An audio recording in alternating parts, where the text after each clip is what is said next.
Soldiers, sailors, airmen, and women enlist in the armed forces for many reasons, including a sense of duty, patriotism, the adventure, travel, and adrenaline.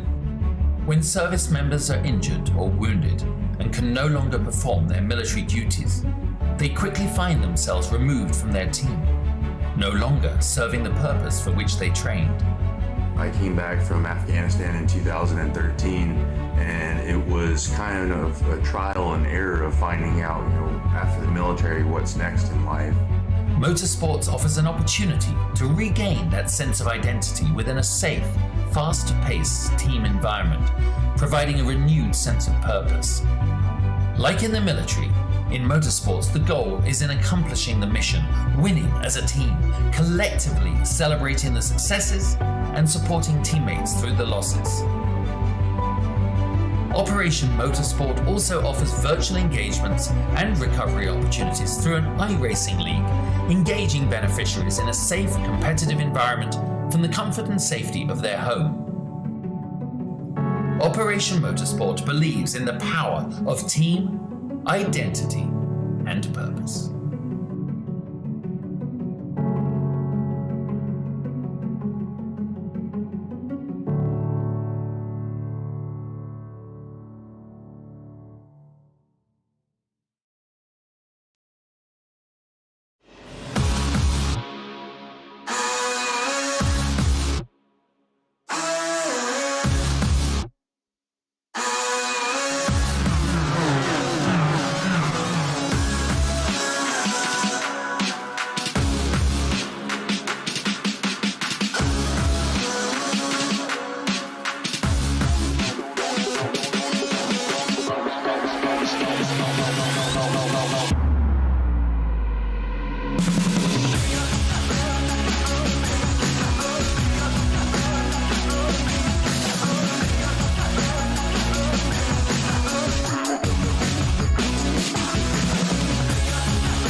Good evening, race fans, and welcome to Podium Esports coverage of the 6th round of the 4th season of the Operation eMotorsport iRacing League by RECARO, live from iRacing's virtual Watkins Glen International Raceway in Watkins Glen, New York.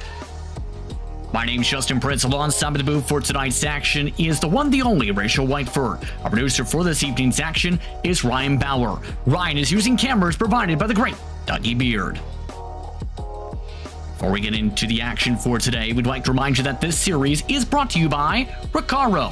Whether it's on the track or iRacing, RECARO Automotive is all about making the driving safer, more comfortable, and more controlled, a driving experience that you can really feel. RECARO Automotive puts people first every time.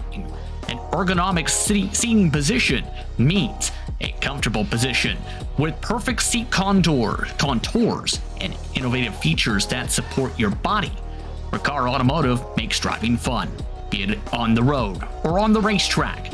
RECARO Automotive performance seats are more than just a set of components. They exclude innovation, quality, premium materials, craftsmanship, and a genuine passion for cars. For more information, visit the website at www.recaro-automotive.com. RECARO Automotive is proud to support Operation eMotorsports iRacing. Also like to remind you that tonight's presenting sponsor is Watkins Glen International. For more information, including a list of upcoming events at the circuit, visit their website at www.theglen.com. Stay tuned, because we'll have a special interview with the Senior Manager of Sales for the facility in Chris Wang. Rachel, tonight could be an intriguing race to say the very least as drivers approach the home stretch. A few rounds to go in the campaign, and this time they visit a brand newly designed /scanned version of Watkins Glen International with different curbing and with some updates today, much stricter around this track. I gotta say, this place looks rather shiny today. It's long been that we've had a very rustic version of Watkins Glen, but not anymore. No, we have the beautiful new one, and this is the 11-turn, 3.4-mile variant we're running today. This is the full boot layout, the championship version, we'll call it. Watkins, of course, nicknamed the Glen. It's located in Dix, just south of the village of Watkins Glen in New York, at the southern tip of Seneca Lake. It's long been known as the world as the home of Formula One in the United States, and it hosted for that for 20 years. It's still the home, of course, to road racing in nearly every kind of class, from the World Sports Car Championship, Trans Am, Can-Am, NASCAR Cup, International Motorsports Association, and IndyCar as well. So lots of amazing racing happening here, and we are going to love this race. It's always a fantastic track to go to. It lends itself to GT and prototype racing. It's an endurance favorite, of course. We did mention it's 3.45 miles in length, 11 corners here, and there's going to be some tricky ones, of course. We will go over those in the race, but the big ones to look out for, of course, turn 9 is the big tricky one. It's a big unloading corner, which for GT cars can be a tricky off-camber cresting corner. There's so much to think about and so much to learn about. Let's now dive on in with that interview with Chris Dwayne. He's sat down with Ryan Bauer. At this time, we'd like to welcome Chris Dwayne to the broadcast. Chris is the Senior Manager for Sales of the North Region for NASCAR and Watkins Glen. Chris, welcome to the broadcast.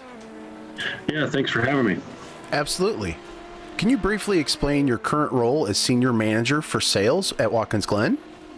Yeah, so I work, my office is out of Watkins Glen, but I technically work for the company NASCAR.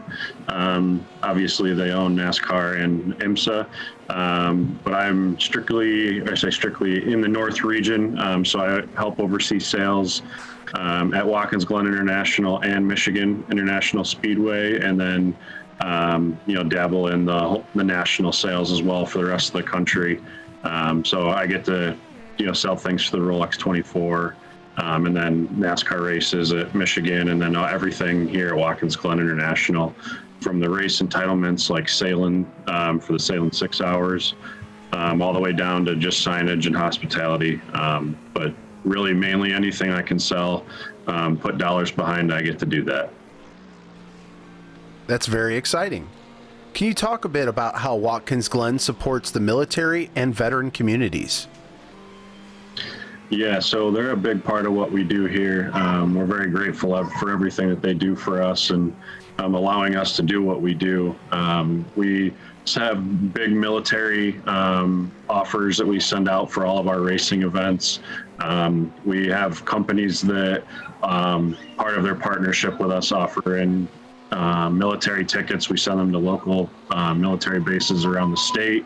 And then we also do a military program, as you guys might be familiar with. Last year, we had a partner in Genesee Beer, but we offer free military tickets to guests, and if they come up and show their ID at the gates for select events, they get in for free. So big part of what we do here. We're very thankful for them, and I mean, our fans love the flyovers that they provide, and racing's a good sport for that. That's great. I could not agree more. How has Watkins Glen International supported Operation Motorsport? Yeah, so, we've known Tiffany and Diesel for a really long time, been big fans of their work. And I would say probably over the last 3 years, 2019, right before COVID hit, we really, really understood what they did and got to see it firsthand.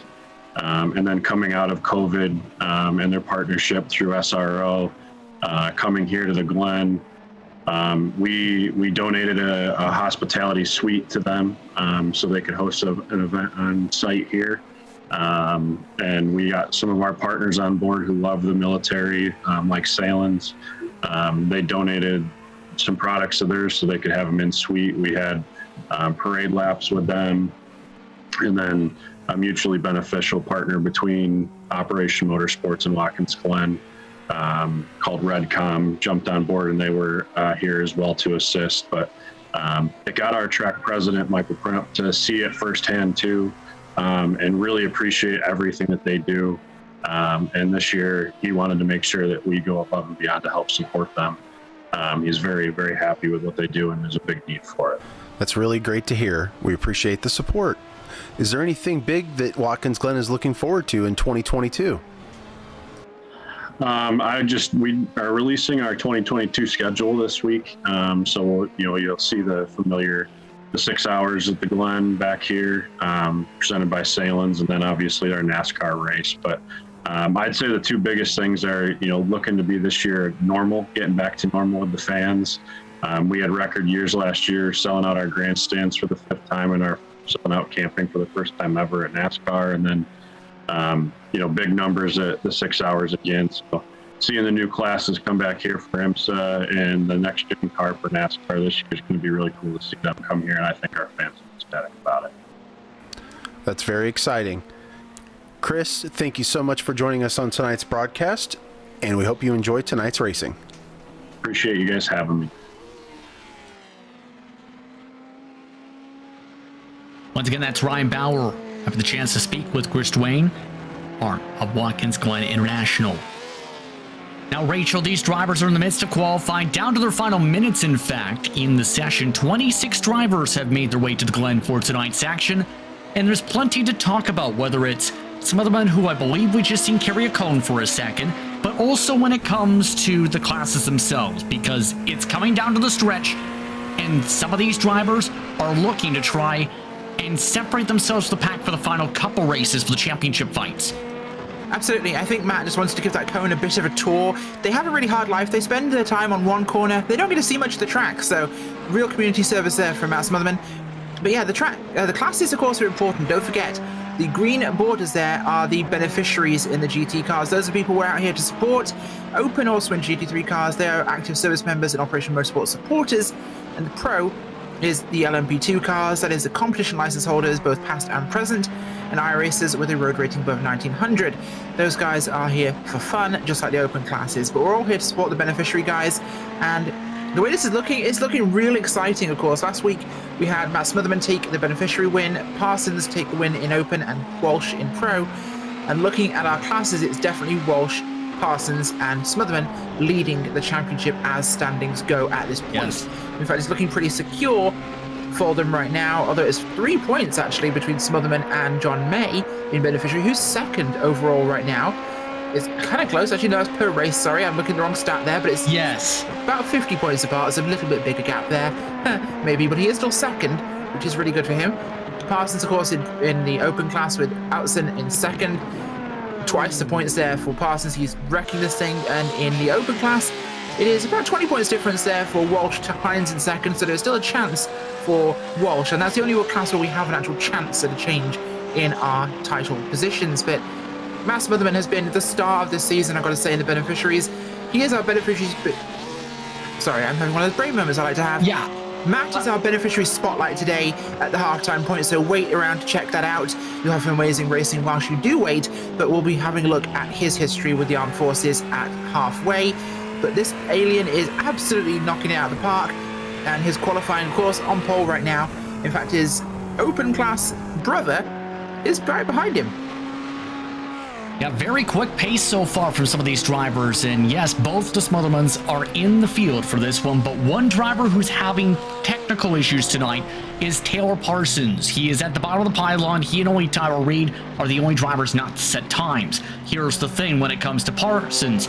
He has had several computer crashes. He has just told other drivers he will not be racing tonight in turn. Again, as you mentioned, that is one of your points leaders, specifically your Open points leader, with the adjusted results, a 3-point advantage over Thomas Elton entering tonight. He and Mason Smotherman, in turn, may have the chance to pass Parsons in a big way after this one, Rachel, if they can keep playing.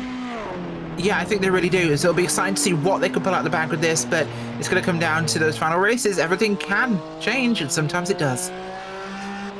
Down to the final 55 seconds, check that 53, and only one driver is left on track, and this is just for warm-ups at this moment. Everyone else has taken the checker flag already for the qualifying runs. Again, the time differentials between the classes today, Rachel, upwards of about 11 to 13 seconds amongst the field with our various prototype machines compared to the opens and the beneficiary machines. So it's going to be interesting how the management of the traffic will be by the midway point, possibly. It's a big gap, but there's a lot of room to pass here at Watkins Glen. As long as people do it in the right place, it'll be good. Just don't try and pass on the S's. I see prototypes take out GT cars in every endurance race I've seen here at the Glen in the S's. Give them the space, let them have the chance. Yes, he's got a big straight coming, but it's just not a good place. They need the whole track to get that sequence in. You got to give it to him. The drivers are wrapping up their qualifying session to figure out how things will fare out for race 6 of the campaign. It's time to take a look at your starting grid from the Glen. Dave Hines will start on the pole today. He recorded a 1:32.486. In your pro class today, the prototype machine half a second up over Chris Walsh on the pace. Then it was Martin Wallace who qualified third, with Tyler Gilmet in fourth spot. Brandon Urkic starts in fifth today, with Burkhalter in sixth. The rest of the prototypes were Rodney Campbell and Jason McSparrow. All drivers in that class did record times in qualifying. But of note, the next drivers, 9th and 10th overall, Rachel, different classes, yes, but they are related. The Smothermans, 9th and 10th, leading their car type. Yeah, very much so. And then 11th place, we have Adam Poppenhaus, second for the beneficiaries, and Andrew Kotzka for the opens in second there, with Jake Steinbrink behind him in third. Hunter Reeve third for the beneficiaries, with fourth and fifth. Brock Hogan and John May from the beneficiaries. Thomas Outson behind them there in 17th. John Winker from the beneficiaries in 18th. Tyler Beamon and Chris Matthews 19th and 20th. And those last cars to fit on our grid here. We have the Knightons there in USO 1 and 2, with Jay Gleason splitting those two father and son combinations there. Philip Chartier in 24th, Taylor Parsons in 25th, not starting for us tonight, and Tyler Reed, who's not set a time. Oh no, we have Parsons. No, late news here. Wow. Let's hear from the producer. Parsons made it to the grid. We'll have to see what he can do. That was a late scramble. He said he was going to be here for the next one. He just gets in time possibly for this one. We'll see if he ends up having any problems. Reed did end up also making it to the grid. So one full pace lap to get things sorted out here for tonight, Rachel. And in turn, going to be intriguing who ends up coming away with this one, because it's a very cool day in Sims. 78 degrees Fahrenheit, just 93 the track temp though, with winds gusting 6 miles per hour to the west. The drivers are also dealing with very low humidity at 33%. All of this on iRacing Day, May 15th, albeit 2021. Yes, we did find some DeLoreans in the parking lot to do so. But in turn, these drivers will look to try and keep things clean and have to think at the start. They will, but this is going to be really exciting because this now gives them a tailwind coming out of 4 onto that back straight before the inner loop. And that actually might mess up their braking points a little bit for the inner loop. You might see some people screw that one up a little bit. They will have a tailwind, and 6 knots is nothing to gripe about. That's quite a bit there. So we could have some people overshooting there. They'll be fast into the outer loop, but it'll be a headwind out of the toe, up the boot towards the heel. So that could make things interesting there, of course. And it is a headwind down towards turn 1, which will benefit them. So we'll have to see what goes with this. And drivers are already reporting on the radio they can feel some of the bumps too with that new curbing, and that could, if you haven't reached around this track yet or driven around it in turn, Rachel, not the same type of feel compared to the past, with the updated curbing, with some of the updated graphics around the circuit, and in turn some of the updated bumps, because they did update all of those as part of a track revamp a few weeks ago. Yeah, and we also have the extra runoff that should be there in real life, which we've not had for a long time, including that final section before we get to the start-finish line. There's actually runoff there now, like it should be. This makes a big difference for us, of course, and it's bringing it up to the modern specs. iRacing do a phenomenal job with these track updates and keeping things fresh. Watkins was long in need of one. They've got it now. It's going to be exciting. Here we go.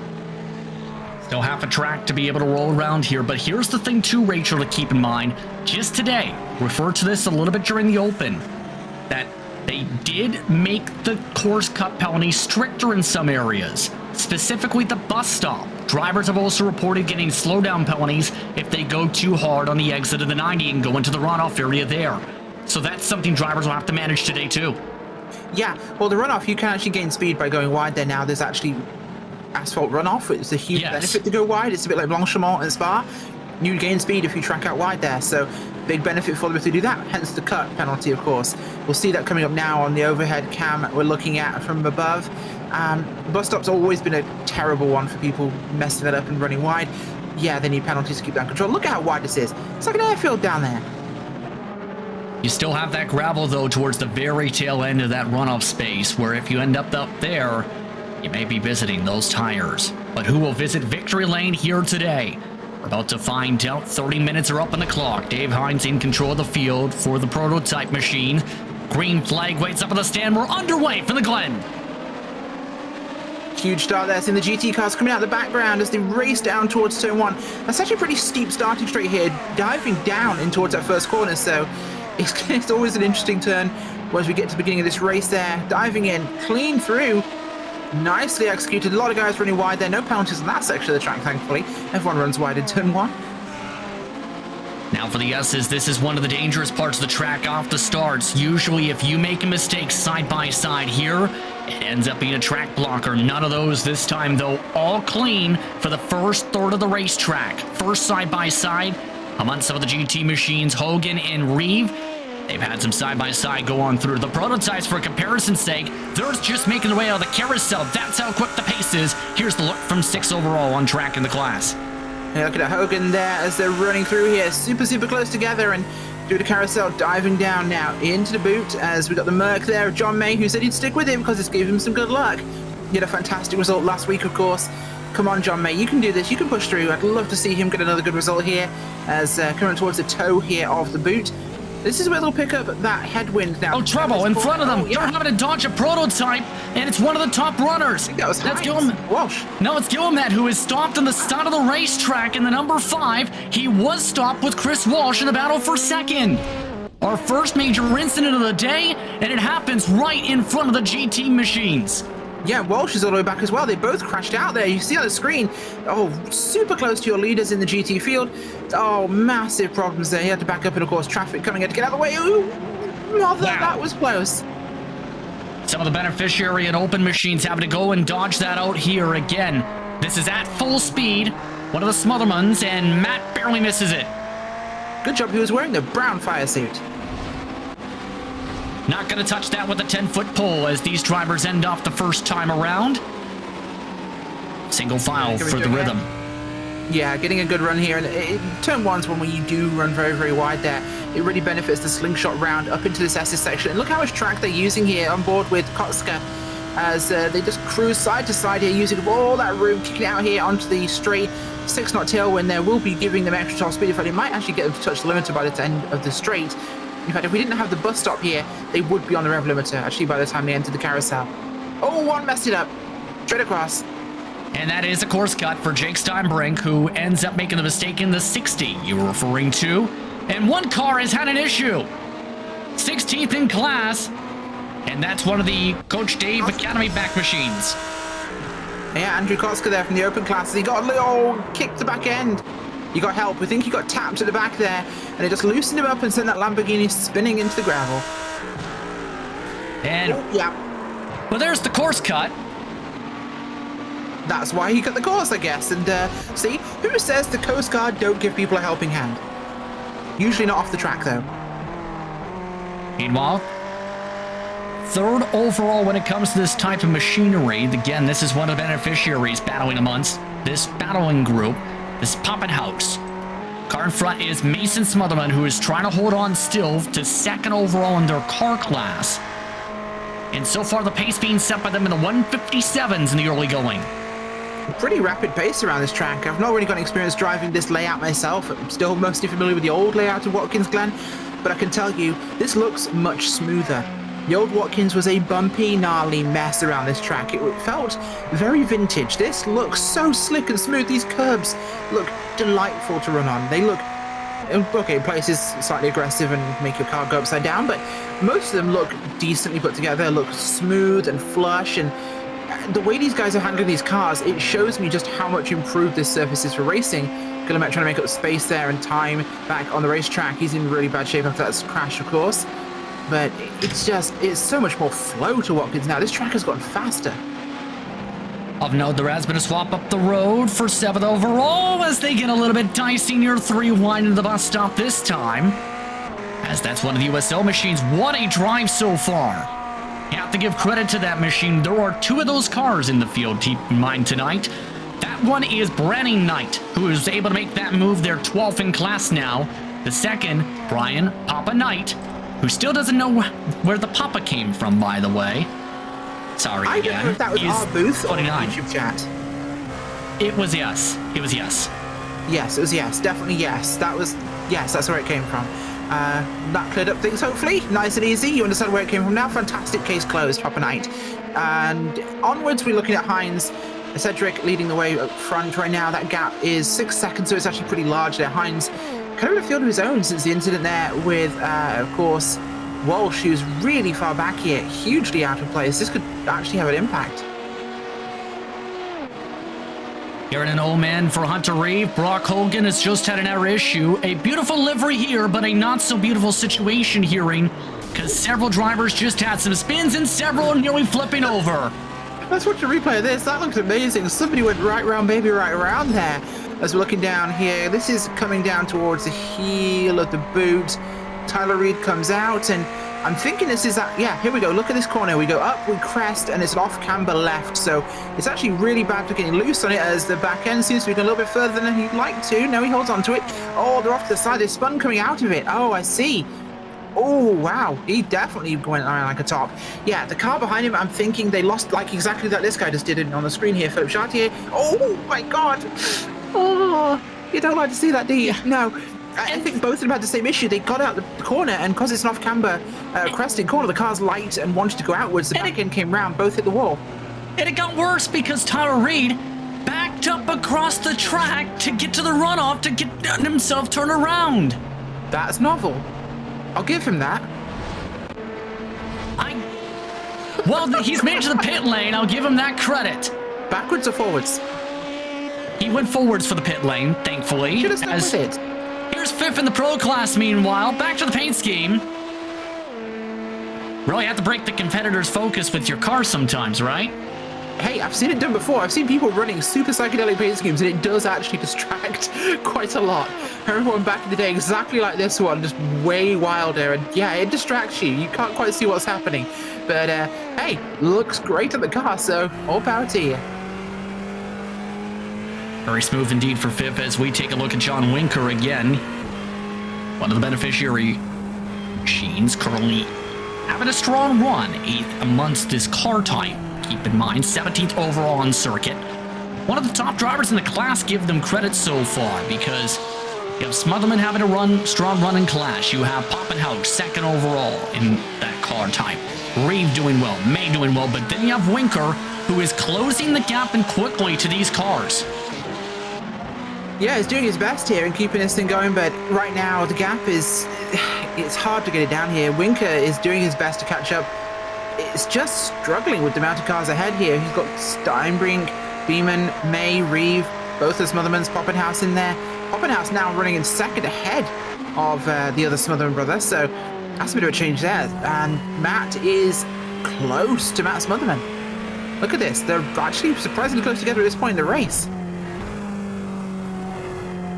Keep in mind, just 30 minutes on the clock, right? So it's essentially a full-on sprint. And don't forget, these drivers can be considering a lot when it comes to the potential strategies towards the end. As we take a look at Smotherman, keep in mind, there was an additional update. It's worth noting, Rachel, and usually you don't see pit stops in this series, yes, but it is something to note.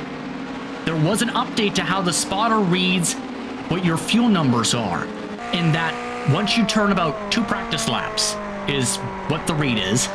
You get up to the gallon and edge of the milliliter, what your fuel total is in the tank. Rather than having to use third-party software, that was something that was updated to take that surprise, I guess you could say, out from the in-sim part. Yeah, it used to be a really messy thing, the fuel numbers you got from iRacing. It used to be kind of not quite sure what it was going to do, but it's a lot quicker now, a lot more precise, which is great. Parsons up the inside there. Oh, a bit of a contact. Oh, round he goes.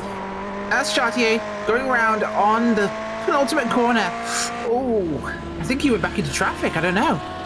just avoided getting back into traffic, yes, because he ended up getting doored by Taylor Parsons, who's been charged from the back. This is a lap car. And watch the run going through the final couple corners. Chartier tries to stick to the top line, gives a couple lanes, and then watch Parsons. Oh, shoulder checked, and yeah, he did come right back. Oh my god, that was nearly one of the USO cars. Once again, receiving third-party contact. Oh, this one is unusual, I think, to some of these guys. I think people are not familiar enough with this race. Oh, how close was that? Brown flags is for everybody. Yeah, that was a very sketchy moment. Again, Chartier amongst those having to take at least a faster pair ready. Here is Brady Knight, meanwhile. He was the car who got very close in all of that. Has the popcorn seat, and hello, there's a space. Oh, that was so close. You know... Oh, and he spun it. He did spin it, in fact, with that. Yeah, I think it unsettled the car just enough that it actually got him loose and led to him spinning a bit later. You know what? There's that much unwanted touching happening in this race. Someone needs to tell HR to put a seminar on. You be in charge of it then. Dave Hines, by the way, Dave Hines leads by 9 seconds, by the way, in the pro class and is dealing with the traffic management. This is the heart of all these cars that he's trying to navigate. What a start for the 57. It's been a phenomenal run. Hines has just run with this thing. He got it on pole. He's running away here. He's got 8 seconds over a Cedric. And amazing run here from these guys. Egachik, I apologize. I keep saying the wrong version. I know I was corrected on that one. Egachik is doing a great job here, but he's 8 seconds back. That's a lot of drift. Wallace is behind him, only 1.6 back from there, so that's a pretty close one. And Campbell behind them. We were just looking at Burkhalter, of course, looking back here from Campbell. That gap is pretty close. We could see some passing in this mid-pack. See some of the diciness that can come into play because you talked about it a bit, right? Especially with the difference in speed, some of the drivers may really feel bold with that extra pace. Here's a look once again at Matt Smotherman, and remember they were close before. Not so much now. In fact, Poppenhaus has dropped more than a second plus back, about 2 seconds now. Yeah, 2 seconds is make-upable in this sort of stage of the race. We've got 18 minutes remaining. That's a lot of time, really, with the way this is going. And this is turning into a real dogfight here. I'm loving the racing. We're seeing Hunter Reeve on board there. He's currently running in the 3rd spot overall. This is going to be Smotherman Mason, of course, running ahead of him there in that Ferrari as they're coming up now through the toe of the boot. And really putting the heel down here on this one as we head towards, in fact, the heel. But going for this thing, trying to get himself past here. He wants to try and make us some time, get himself towards the car there of course, Poppenhaus. Try and get some action going for these podium spots. He needs those points. You're referring to points. Keep in mind, we talked a little bit about the technical issues that were affecting Taylor Parsons. Thomas Outson is now out of the race after towing a few minutes ago, is now officially out of the paddock, is the first DNF in turn of the night.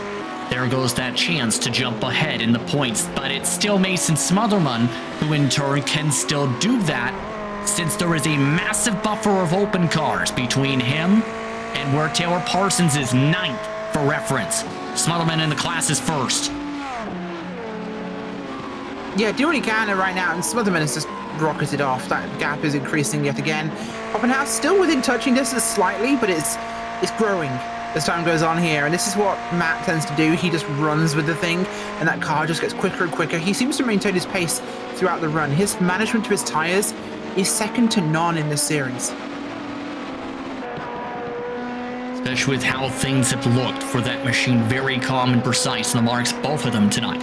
Here's Martin Wallace, meanwhile, 12 seconds back in the overall race lead, but has a chance to get up to 2nd possibly. Last time, lost some time to the traffic worth noting, about a 2nd. But whenever he's been in clean space, he's been very quick. Here's the problem. He's in a hornet's nest right now and has to slam on the brakes for Poppenhaus. Yeah, that's one. He really can't interfere with this fight because this is for our beneficiary title fight and the actual race lead here. So you don't want to get in the middle of that, but you've got to get through, of course, doing the best place you can. He's looking through now to get a move here on Smotherman. He gets at the inside, does it cleanly. Love the line towards the top of the hill, cuts across the nose, nice and easy. He takes a wider line, which is actually a little bit easier running slightly wider. The track is a bit flatter out there, but gap cleared, ahead of the pack now, doesn't have to worry for a while. And that's the interesting thing with traffic management we talk about all the time, right? Some drivers have the preference of, I'll give you space and give you the line. Others, depending on their upbringings and the respective racing backgrounds, have the mindset of, it's your job to pass me, I'm sticking into the racing line. But there also is the tendency that is always preferenced, be predictable with either of those two mindsets. Yeah, and that's the thing, you've got to be predictable with it. It's absolutely the requirement there. And it's the honourable and respectful thing to do in multiclass racing is to be considerate, because this isn't your race. You know, you might think of the car on the track, it's just a pass, but they're not just a lap car, it's their own race entirely. You've got to be considerate. As things continue to settle on, you see Steinbrink amongst those in battles. I'd like to take the time to your spotlight of the beneficiary driver for this evening for race 6. This is Matthew Smotherman, who was originally enlisted April 2005 and attended basic training and AIT at Fort Benning, Georgia.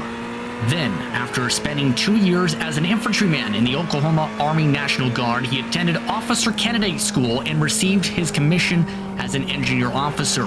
In 2011, was deployed to Afghanistan with the 45th Infantry Brigade as a route clearance platoon leader. While leading combat patrols, his vehicle was struck by IEDs on 3 separate occasions. His injuries ultimately took him off combat patrols, but he still remained deployed with his unit and later received the Purple Heart and a Bronze Star. After returning from Afghanistan, he went on to serve as a company commander and staff officer in various roles. His combat injuries eventually caught up and he medically retired as a major back in 2021 in April after 16 years of service. He has a bachelor's degree now in mechanical engineering and for his doctor, but he closed down his legal practice, has been taking time to be with his significant other in life and invest in his mental health and physical recovery. During this time, he's found iRacing to be more than a hobby. It's been an invaluable outlet, he said. As a lifelong fan of motorsports and die-hard competitor, sim racing is an exciting and engaging way, he says, to participate in something he had always loved. But more importantly to him, it's to become a safe haven for exercising, healthy focus, and self-discipline while offering a challenging new way to develop himself in this chapter of his life. And with organizations like Operation Motorsport, it's even better because it is all of those things, but within the context of a community of like-minded people who share more than just a love of racing. Again, your beneficiary driver spotlight, Matt Smotherman. Impressive career there from Matt, and wow, route clearance is not a nice job. Real respect to you there, Matt. That's a hard one. Dave Hines out front, getting a good run up here. There's Negachik in second place, still dropping back. It's 11 seconds now. Smotherman's gap to Poppenhouse also still opening, but John May here, he's up to 6th place right now from where he started, up 3 spots overall in the field as he's coming up behind. I believe that's going to be Hunter Reeve there as well, so that's going to be one to keep our eyes on. Oh, Steinbrink, sorry, it's open class, so they just put that one around. Steinbrink, I think, just got past him, so the gap to Reeve is widening still, I think. And important to note that for today's action, they do have in the same grouping on the pylon, beneficiary and open, hence why you see some of those who are in green and 8th, but maybe in the red column when it comes to your open drivers in the red for reference. But as the traffic management continues here amongst all this for today, I'm curious to still see, can these drivers hold on without making major mistakes? Because we're getting towards the final third of the race, and the intensity level usually starts to pick up here. And we've seen today, drivers have picked their spots, yes, but some of the battles, such as these ones, are getting tight. And some drivers have showed they may be bold enough to send it towards, say, the 90. Yeah, it's a brave place to go for it, but it's one you can go with. And if you are brave enough and close enough and know your car, yeah, you can do it. But you also have to know the other person's car too and how they're going to react. Because a pass like that does require a certain amount of confidence and belief. We have a pit stop. Dave Hines from the lead has had to pit after just 20 minutes. Oh, that is a big one. He may not have taken enough fuel here or has had some sort of issue, but... Meatball flag. Yeah. He's had a problem this lap. The race leader hit lap traffic in the middle of the boot. hit one of the USO machines, and it is the Papa car who ends up getting involved with Tyler Reed as well. The race lead has been flipped upside down after traffic management goes awry. Yeah, we'll see what, of course, happened there for this, but he's coming up on those two cars now. And Papa Knighton there up the outside. Oh, comes in and he just turns in, not expecting him to be there. Contact. Turns around, Papa Knighton. And, oh, contact for both those cars. Oh, that's a rough one. I think he must have taken some sort of wheel damage maybe on that car or something critical because that forced him down pit road. Oh, that is soul-crushing. That has completely changed the complexion of this because Hines, with that fast repair, is back to 6th place on the racetrack. Martin Wallace is now the race leader overall and for the pro cars. Can Wallace hold on? He still has a 2.7 second lead in the intriguing 666. Yeah, this has definitely changed things up there now. It's Wallace, Egachich, Campbell, and there's 3 seconds between those 3 cars. So we actually have a race in our hands now in the pro class. Once again, in the beneficiaries, Matt Smotherman, he's cleared off. He's out of here. No one's going to get anywhere near him. This is the usual, of course. Poppenhaus, though, he's fighting hard for a second. Reeve is looking for him as well, but there's a Mason between the two of them. And they're closing him fairly quickly. They picked up another 10th or 2 that corner exit. Here's the thing. If they start fighting for second on back, that may be Wallace's saving grace. If they work together, though, it could get wild. They just picked up another 10th that time in the 90. Yeah, getting quicker and quicker here, quicker as this race goes on. 9 minutes left on the clock, so a good few laps left to go still in this thing. Hunter Reeve, 6 seconds back there from the next place up the road. Adam Poppenhaus. It's going to be tricky to see what he does. Trouble in front of the race leader. Tyler Beeman flips in the middle of the racetrack. He's nearly been hit by the second place prototypes. Campbell and several more forced to scramble. That has cost them tons of time. 2 seconds from Beeman's mistake. Oh, that could be a huge change here. He gets round, he gets sideways. Oh, massive impact. Flips that car over. Comes back on the track and oh, he cleared out. Oh my God, he cleared just in time there. He did try. That's the fastest tow I've ever seen.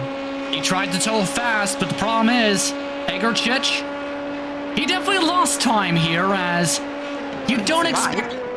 Yes, but you don't expect to exit the bus stop behind traffic and then see a car flip in the road. Yeah, but he saved it, which is the important thing. He may have lost a bit of time, but that Air Force machine is still running and is still mostly intact. So I'll take a bit of a slowdown over a wrecked race car.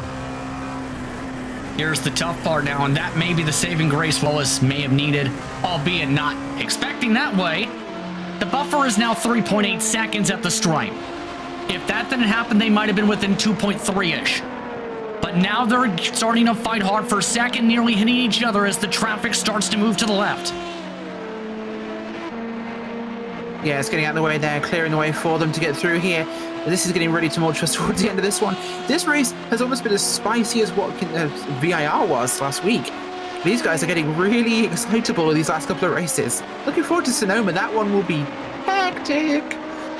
Martin Wallace just about ran over Jay Gleason in the outer loop just moments ago, too. This traffic is getting very dicey. He had to cut hard to the left to be able to run on the outside of the outer loop. That cost him a second.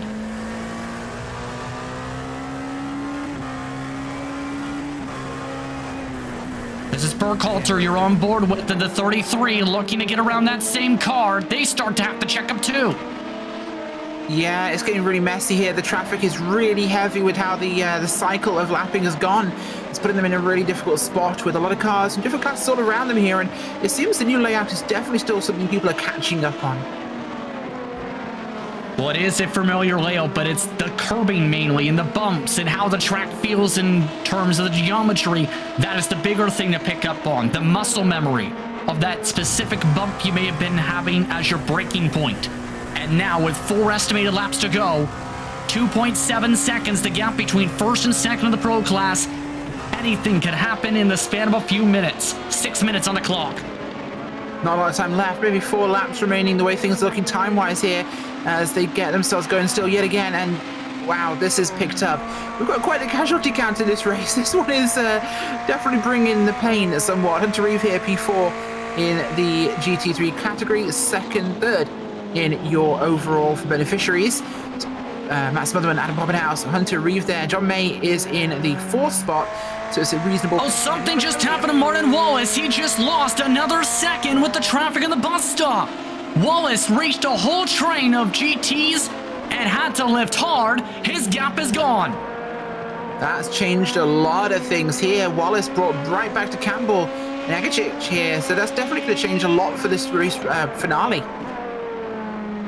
The race lead is right within the grasp. More traffic causing time lost, and Tara Parsons gets spun. Chris Matthews crashes. John Winker sends him up in the sky.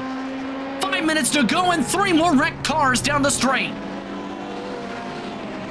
Oh yeah, this is getting real messy real fast. These last laps, everyone's losing their mind. They must be having a good time though. This is not a good incident though, as again, Parsons, open points leader entering tonight, flipped up in the sky, significant damage. That is a meatball for him and Winker. No, that's not good. That's bringing them down pit road there for repairs. It'll be quick. It's a fast repair, but it's still going to cost them a lot of time on track, so that is not ideal. Of note, Hunter Reeve has a chance to be able to step on his class's overall car type podium to make it a 1-2-3 beneficiary. Smotherman is the first of the open class cars still. Keep in mind, Smotherman has a big buffer by a few seconds over Jake Steinbrink. Trouble for one of the prototypes as well in the pro class. McSparrow has spun out in the 90 and has just had to tow his machine after his trouble. Coming up to the final few laps, here's a look at what happens to 119. Yeah, this got real... Oh, just lost it on that corner, went whipping around. Yeah, people aren't quite used to these curbs, I don't think. They're really being the biggest penalty in this entire race. They're claiming so many cars. Second biggest, having to drive around other cars because the traffic has broken up the second grouping of cars for second all the way back to about 4th. Campbell has broken away by 1.5 seconds for the 86. But guess who's coming? Dave Hines has come all the way back with a chance at a top 4. Oh, this is huge. Hines is all over them right now. He's going for this. Burkhalter right ahead of him there. He has the opportunity. He passes the machine there, Steinbrink, and he'll get himself along here. He's in line now, ready for that attack. And we've got 3 minutes left. 2 laps to go-ish, maybe 3, depending on when they cross the line here. But, wow, Hines is on the attack. He wants a podium. More traffic just held up. Rodney Campbell just up the road, too, so he has a chance for a full-on podium if things go right. Agerchich is pushing hard still, though, in his number 86. Wallace still leads by 2.5 seconds. Most cars have now been passed by, though, with traffic. Only a couple are left to manage. Poppenhouse and Matt Smotherman are the only 2 they have to pass, and that's it. Here comes the dive. The defensive line to the bus stop. He holds on for now for second. Campbell does. Holding it as far as he can. He's been brought back into the grasps now, and it's really making things a little bit more dramatic than I think a lot of these guys expected, which is, of course, great for us and great for you guys at home watching. This is down to the wire, and we're having a massive battle here for the win. This will be a big one. 2.2 seconds, still the gap between Wallace and Campbell. This is still the battle for second, as a bad time to reach Matt Smotherman. 3 wide, side by side for second. Agerchich takes the spot back. What can Campbell do? Expecting the white flag this time by, possibly. If not, 2 to go. Oh my gosh, this is exciting. I think with these laps, it's going to be, yeah, this time by, I think you could be right there. Oh, loose. So loose there for the 02. Oh, 62 car of Campbell. Oh my gosh, this is exciting racing. I am loving what we're seeing here. These guys are on absolutely the limit in these cars, trying to just eke every ounce of speed out. And look at this man. Hines is coming on. He's pulled the beans on. He's going for this thing. White flag is confirmed. Barney has thrown the white flag indeed, so we're down to the final lap. How will things close out here at the Glen for the 6th race of the season? Agerchich looking to pull away, and does for now, but Hines looking to recover to a podium. He's within a second of the 62 with about half a track to go. Oh, this one is going to come right down to the wire. I think Hines might have a chance if he really goes for it, but it's going to be so close. Look at his run through the bus stop. Look at the time he gains. My God, that car is fast. He is on top of him. He cut that distance by a third just in one sequence. No course cut penalty either. What a cut through the bus stop. Down to 40 seconds, a big send. He locks it up and nearly rams into Campbell. Oh no, he just dumped in way too hard there. Overshot it too fast in, pushed wide on the exit. Nothing he could really do to tighten that car in. As Burkhardt right behind him. Ira Reed up the road has just had a crash. He moves hard to the right. Out of the way of the battle for third now on the racetrack. Down to the final 20 seconds of the clock. Another big send. Burkhalter wants the spot. He can't get up to fourth. There's Hines. He's looking for it. He's so close right now. He can touch it. Campbell there right in front of him. It's not going to come soon enough, I don't think, but here we go. Coming down to the final corner, Martin Wallace. He takes advantage of bad luck for Dave Hines. He wins it at Watkins Glen for the pro class. Egerchich holds on to second. Campbell and Hines. Burkhalter the top five. A big run indeed, as you mentioned, Rachel. All while Matt Smotherman has a big run for himself. He runs away from Poppenhouse late. The 84 adds another victory to his belt. He wins in the beneficiary class. I will say, he may have added a win, as we see as well coming across. Mason Smotherman for the open class will come across the line there. You see him just in front of your screen there, but this is one thing I have to say, that is the closest win we've seen from Matt Smotherman. Poppenhouse is only 3 seconds back. That is threat range. If they'd had more time, that might have come back to him, and we've seen him win by 10, 20 seconds in the past, but Matt was in reach this time. Especially with how the traffic was playing out in this one, an absolutely wild one here at the Glen. Our coverage coming up right after this. You're watching Podium Esports for coverage of tonight's action for Operation E-Motorsport iRacing League competitions presented by RECARO.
Welcome back to tonight's action of Operation E-Motorsport competition.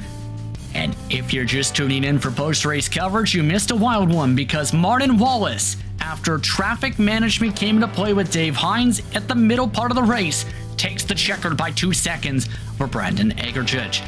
Ronnie Campbell took third in the pro class in turn in his prototype. Hines recovered to a 4th place run. Remember, with the drive-through to be able to take that fast repair available, he caught 31 seconds up to get this chance. Burkhalter finished in 5th. Gomet finished in 6th. Walsh rounded out the top 7. Of note, McSparron 8th in the class, finished 19th overall. Matt Smotherman, meanwhile, 3 seconds the differential between him and Adam Poppenhaus for the top spot in the beneficiary machines. Mason Smotherman, though, was able to break up the top 3 chance for the beneficiary machines. He is your open winner, holding on to round out the top 3 in the GT machinery, Rachel. Yeah, absolutely are, of course, as Hunter Reeve came home in overall 11th there, which puts him in the 3rd spot for the beneficiaries, with the Jake Steinbrink there from the Open class coming home as 2nd for your Open. John May in 4th, Chris Matthews there from Open, Jake Gleason in 15th, Andrew Kotzker 16th overall, with I believe Papa Knighton there in 17th place, Brock Hogan 18th for the beneficiaries, with Jason McSparron in the 19th spot, a retiree for the prototypes. Taylor Parsons there coming home in 20th, not a huge race for him. John Winker and Philip Chartier there, also retirees, 21st, 22nd overall, with 23rd through 26th. Tyler Reed, Brian Knighton, Tyler Beamon, and Thomas Hudson. That's a look top to bottom, not your one leader for tonight's action, as we now stand by with the beneficiary podium for this one, and your race winner once more is Matt Smotherman. And Matt, this one had a little bit of work for you, this one. A lot of traffic management for the Glen. Closest the lead's been we've been hearing. 3 seconds, 1st and 2nd, between you and for the beneficiaries.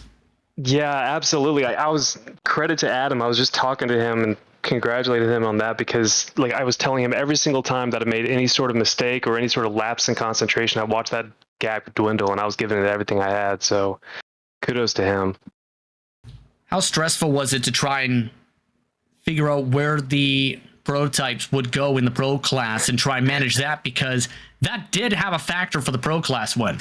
Oh yeah, absolutely. Especially, I think, what was it, the second to last lap or something? I got sandwiched between 2 LMPs. I couldn't tell if they were going on the outside or on the inside, and I'm trying to do the best thing I can to be responsible, but also not give up too much time and have Adam catch up. So I'm not going to say I'm glad I wore the brown pants, but I'm glad I wore the brown pants.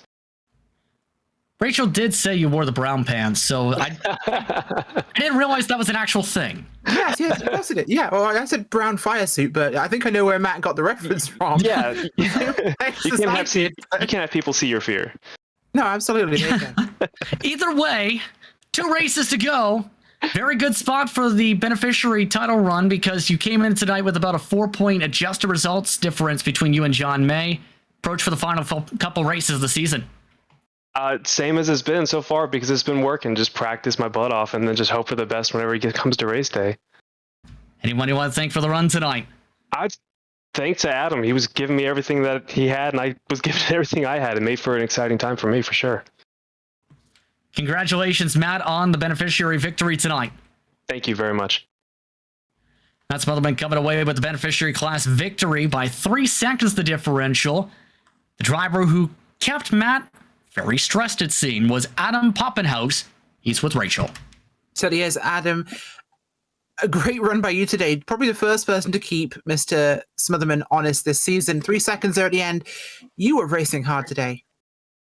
You know what? I am drenched in sweat. I was doing everything I could to keep up with that Ferrari. But, man, that guy is so consistent and so fast. I'm incredibly pleased just to keep it with that close for that long. You certainly did a phenomenal job with it. Just what's it like racing on this new layout, or new version of the track, should we say, compared to the old Glen, which is a little bumpier, I think? You know, I like it. The risk reward factor is it has been increased. I feel like there's a little more grip, but once you really start to push the limits, the curves can get pretty aggressive. And tightening up turn 1, I think, really makes for some tighter racing. So I'm enjoying it. Fantastic. Well, of course, we know Matt's an Army guy. That's 3 points on the board there for the Army. Your Army as well. That's 2 on the board for you as well. So a fantastic run today. Army swept the board this time on the podium. All 3 positions. Absolutely. Keep it going, Green Army. Good work. Anybody like to give a shout out to or thank? Yes, absolutely. First off, my smoking hot wife. But then second, give a shout out to local or fellow competitor Chris Walsh. He really stepped in and helped me and the rest of the guys at Resilience out this week. So shout out to them and my teammates. Thank you very much. One final question. Would you also say Chris Walsh is smoking hot? You know what? What can't that guy do? If there's going to be a cover shoot, he's getting chosen before me. So, yeah. There you go. I'll agree with Thank that. you very much for joining us, Adam Poppenhouse, second today from the beneficiaries. Cheers, guys. Thanks. Not sure what to say after that one. Hunter Reeve, how was your race? I was pretty happy with that. I haven't been able to touch my sim for a couple weeks, so I'll take that. So, you had a very busy battle with one of the Smothermans, the one that's called Mason, first name. Yeah. What was it like trying to sort out that fight to try and battle hard for third overall in your car type? It was difficult. I mean, I think we're pretty close on pace. And with the way Watkins Glen is now, I feel like the tires take a lot more heat than they used to in the old version. So you kind of got to manage your tires, or else it starts to get a little too skatey. But I felt like I could put a run on him, but he was just too quick in other spots. So, of course, a few races to go in the campaign. It's been an intriguing run for you so far in this series, in your respective points hauls, in your machine. What's kind of your approach now for the final few rounds of the campaign? Because, again, a very strong run for the Teal machine. I believe it's Teal. Yeah, we'll call it Teal. Mid-century modern green, seafoam green, I guess. But no, I just want to have fun. I mean, I missed a few races due to personal stuff and work, so just having fun and enjoying the battle. Everybody in GT3 is really close. Everybody, it's been around for a while. Has gotten a lot faster in these cars, so every week it's a close battle. So it's been a lot of fun. Anyone you want to thank for your run tonight? Just a big shout out to Operation Motorsport, RECARO, iRacing, and you guys doing these amazing broadcasts. Thank you. Once again, congratulations to Hunter Reeve on a third place run of the beneficiary class. I'd like to thank him, Adam Poppenhouse, Matt Smotherman, for taking the time to speak with us during post-race coverage. And, well, things definitely went off the rails for post-race, but either way, it was entertaining. Oh, things were very much on the rails. I don't know what you mean. The racing was fairly in the rails. No, it wasn't. Let's be honest. Oh. The racing today was interesting for sure. Great race, exciting, of course, for the viewers. But I think there's going to be some spice. Once again, we'd like to thank the presenting partner for tonight's round in Watkins Glen International for their support. For more information, including the list of upcoming events, be sure to visit their website at www.theglen.com. Stay informed on all things Watkins Glen. Intrigued and Sebring amongst them, Sonoma amongst them. Anything could happen. We go to Sonoma next week, of course, and then Sebring to round out things for this season. So it's going to be very exciting there as we get a great, fantastic run towards the end of this. It's always a good time to remember who we're doing this for. That is Operation Motorsport. They are a veteran-led and operated non-profit based in Brighton, Ontario and Raleigh, North Carolina. They serve Canadian and American service members and veterans and was founded on the basis of 3 simple words: excite, engage, and empower.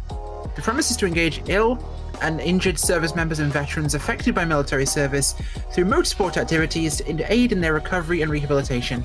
To find out more information, please visit operationmotorsport.org and you can find out much more about what they do. Also like to take the time to thank sponsor in RECARO as well. Whether it's on the track or iRacing, RECARO Automotive is all about making the driving safer, more comfortable, and more controlled.